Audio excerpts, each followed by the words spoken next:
ഒരു ദിവസം ഒരു കുടുംബത്തിന് പരമാവധി എത്ര രൂപ വരെ നഷ്ടമാകും? കോടികളുടെ കണക്ക് പറഞ്ഞാൽ ഞെട്ടുമോ?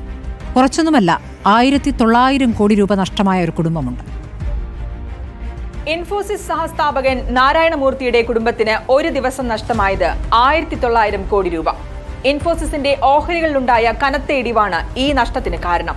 ഇന്ന് 5.75% ഇടിവാണ് ഇൻഫോസിസ് ഓഹരികളിൽ രേഖപ്പെടുത്തിയത്.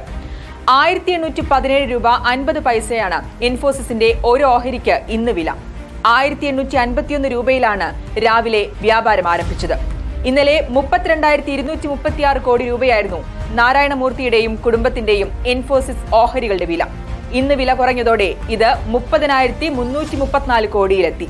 മൊത്തം 1902 കോടി രൂപ കുറഞ്ഞു. നാരായണമൂർത്തിക്കും കുടുംബത്തിനും 4.02% ഓഹരികളാണ് ഇൻഫോസിസിലുള്ളത്. അതായത് നാരായണമൂർത്തിക്ക് 0.40% ഓഹരികളാണ് ഇൻഫോസിസിലുള്ളത്.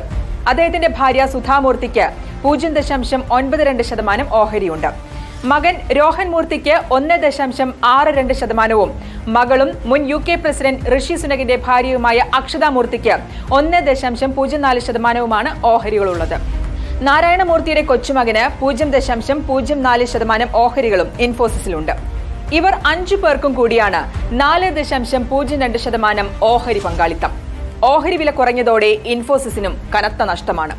കമ്പനിയുടെ വിപണി മൂല്യം 7.54 ലക്ഷം കോടി രൂപയായി കുറഞ്ഞു. രാജ്യത്തെ രണ്ടാമത്തെ വലിയ IT സർവീസ് എക്സ്പോർട്ടറായ ഇൻഫോസിസ് 3ാം പാദഫലത്തിന് ശേഷമാണ് ഇടിയുന്നത്. ഇൻഫോസിസിന്റെ അറ്റാദായത്തിൽ വാർഷികാടിസ്ഥാനത്തിൽ 11% വർധനയാണ് രേഖപ്പെടുത്തിയത്. പ്രവർത്തന വരുമാനം 8% വർദ്ധിച്ചു. 3ാം പാദത്തിൽ കമ്പനി മികച്ച നേട്ടമുണ്ടാക്കിയിട്ടും വിപണിയിലുണ്ടായ തിരിച്ചടിയും IT സെക്ടറിലെ വെല്ലുവിളികളുമാണ് ഓഹരിയിലെ ഇടിവിന് കാരണം.